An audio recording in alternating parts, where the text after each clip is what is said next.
Hello, Alicia here, and I am just checking in today, 1 week post-op vertical sleeve gastrectomy, which I had on Wednesday, January 29th, at the Ohio State University Medical Center.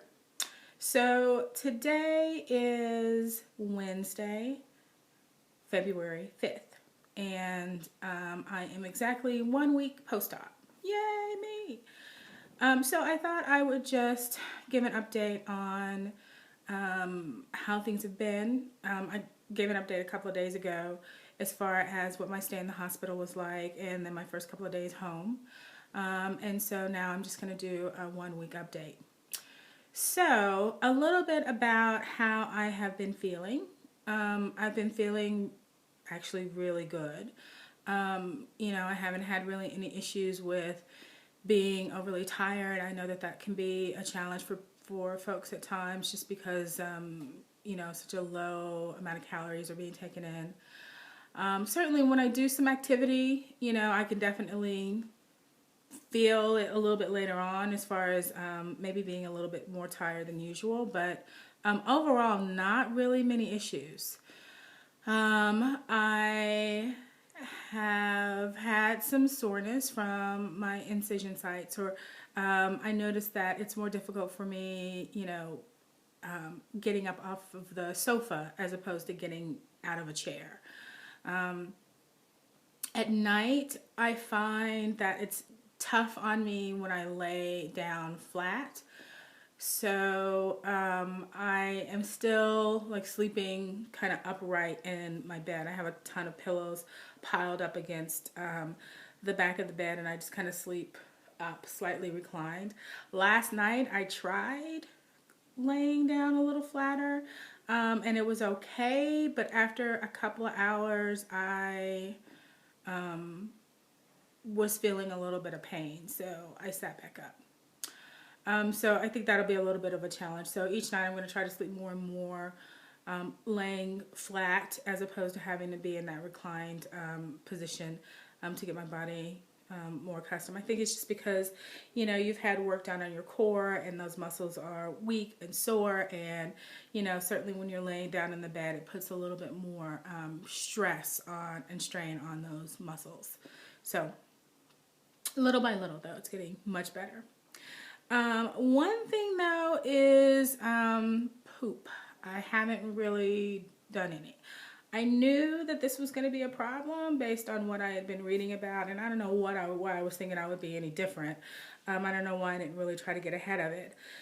But I think it was because I pooped on the 1st of February, which was 3 days after surgery. So I thought, I'll be a little bit better. I'm not drinking as many liquid calories. That's not my intent. I'm not a huge fan of protein shakes, so I'm trying to get my calories in other places besides just protein shakes. Well, that was Saturday. Nothing has happened since then. So I did a little while ago take a little milk of magnesia, and we'll see if that gets things moving a little bit. Hopefully it will. I took a half dose, so I think I'm going to take another half dose in a little while to see if I can kind of get going. So to talk a little bit about my stats. So from a weight perspective, I still haven't decided yet whether or not I'm really going to start, posting my stats or talking about what my actual weight is. Well, I know I will eventually, but right now I'm not completely comfortable with that. So I will just say that I gained weight in the hospital, which I think is to be expected because, you're being pumped full of liquids, IV solution, 24/7. So your body's holding on to all that water. So I came home from the hospital 8 pounds heavier. And I didn't freak out because I knew that's to be expected. What I didn't expect was that it would take as long as it did to come off. Like I only got back to my starting point yesterday. So it might have been Monday night. I don't know, but probably within the last 36 hours, I got back to what I started at a week ago today. And then upon weighing myself this morning, I netted a loss of 2 pounds. So not exceptional results in the first week, but I think that I might still be holding on to that water. So I'm not gonna drive myself crazy about it. You know, the weight absolutely positively is gonna come off. So I'm just gonna keep working my plan and figuring out what works best for me, and you know, the numbers will be reflected in that. So a little bit about what I have been using this past several days to get me through and, you know, kind of start my journey. I mean, right now I'm really focusing on 2 things, protein and water. So I drink water constantly. It's strange because I drank kind of a lot of water before. I got conditioned myself to drink a lot of water before. I'm not a big drinker, and I don't like a lot of, I just, you know, I can go all day without drinking anything and I'm fine. Well, obviously because of our decreased stomach capacity and the inability to really take in a lot of fluids at once, obviously you have to stay hydrated. So it just feels like I'm constantly sipping on something, which, you know, it is what it is. So I have found the Camelback with the Bite Valve very handy. The Bite Valve prevents additional air from passing or coming into your stomach, which could create a little bit of discomfort. You're encouraged as a weight loss surgery patient not to drink out of straws because of the air that it introduces into your stomach. But the Camelback with the Bite Valve alleviates that, so works very good for me. This is 20 ounces. I try to drink 4 of these a day, in addition to whatever else I'm drinking. So what I have found to be very soothing for me, because interestingly enough, while I haven't experienced any hunger, I do feel like this constant emptiness in my stomach that makes me want to put something in it. Is that head hunger? I don't really know. I'm not sure. And then on top of that, my stomach is obviously healing and sending out probably little neurotransmitters and whatnot. So there's stuff going on that I think can be mistaken for a hunger pang, but that's not really what it is. My stomach is not growling. My stomach is just adjusting to its new disposition. So I have to reconcile that with myself as well, that, oh, what I just felt was not hunger. It was something else altogether. So certainly the fluids help with that. I've always liked tea. I've kind of gone on and off tea every so often, but right now tea is a good thing for me. So jasmine tea, and I love lychee tea, and I also have green tea, matcha powder, and some chai. So those are all good for me. And in addition to that, on kind of the liquid front, chicken broth. So chicken stock, chicken broth, bone broth, whatever you want to call it. I think I mentioned in one of my videos before that I am a foodie. I don't typically eat a lot of processed foods, and I'm trying to keep it that way. So I am also, during this time that I'm off work, I'm really going to be trying to figure out how best I can nourish my body without relying heavily on pre-packaged, pre-processed foods, and maybe making up a lot of things myself and packaging them in smaller quantities, which is kind of what I started with the chicken broth, and I made variations of the chicken broth. So I have my standard chicken and beef broth, and then I have a spicy lemongrass broth, and I have a red curry coconut broth, and another one that I can't really think of right now, but it's good. Along with a lot of other soups and things that I made too, that I can blend up and make very quickly. So like I took some chicken broth and some marinara sauce that I had made, and I roasted red pepper and threw in a little milk and blitzed it up with this handy dandy tool. Blitzed it up, put it in the microwave, and it was a great lunch one day. Threw some protein powder in it. So this is something that I already had. It's a KitchenAid hand mixer. And it works really well for blending my protein shakes right in the glass that I'm going to drink them out of, blending my soups, pureeing various things. Really good tool. It's so funny. This whole time I was thinking, oh, what is the deal with these protein shakes when you add ice to them? Because I was surprised that my Vitamix blender wasn't doing that good of a job. And so I'd been using this on the number 2 setting. Well, I turned it to number 3 today, and oh my gosh, it made a huge difference. So it's a great tool. If you don't have one, I would highly recommend having a stick blender like that, because it's just a nice thing. You can put it in the pot and blend things that you're making. You can put it directly in a glass and blend things that you're making. It also comes with a little attachment that you can do some chopping, some small scale chopping and that kind of thing. So those hot liquids, in order to keep them hot, I drink my soups and my tea out of one of these handy dandy little beverage containers. Great. This is a Contigo Keep Stuff Hot Forever. And then there's I have, my sample box of protein powders. So my obsession with, the protein. I still haven't really landed on a protein powder that I just absolutely love, but these are all my samples.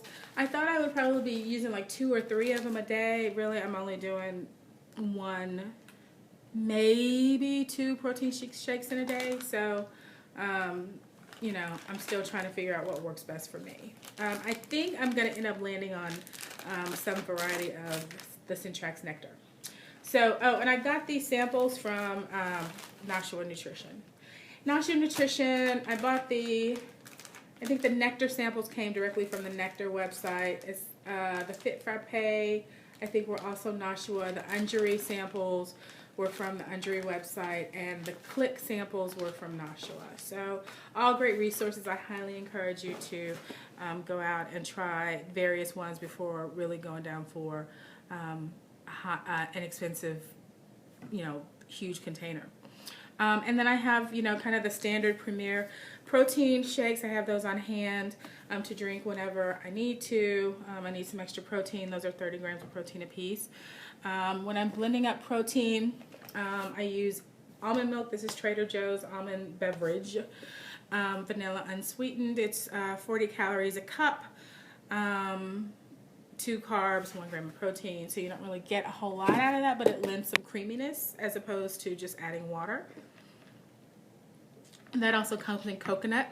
So I either use coconut or almond milk to make my smoothies. Additionally, on my quest for protein, obviously very highly regarded in the weight loss community is Greek yogurt. So I'm still trying out a lot of different brands at this point to land on one that I like the best. Certainly, and it's no secret that Dan Enlightened Fit has the best stats of any of the Greek yogurts out there. 11, 12 grams of protein, 80 calories, really great.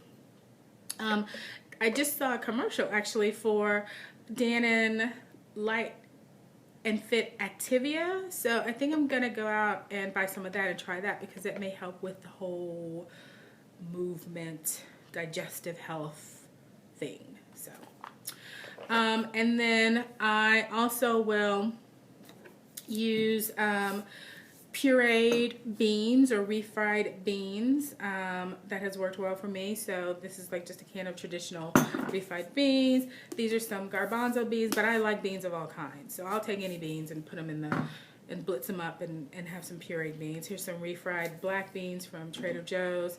I have beans that I made ahead of time and froze them in little containers. Navy beans, pinto beans, black-eyed peas, all that kind of stuff. So works well for me, that I like those things. Sometimes when I'm craving a little something a little different, I'll have like either pear sauce or applesauce. And I try not to have a snack unless it has without protein. So I feel like every time I eat is an opportunity for me to get protein. So excuse me, I wouldn't just have one of these or half of one of these. I would put this over like some cottage cheese. In this case right now it's blended cottage cheese because I can't eat a lot. I have to eat everything that's blended.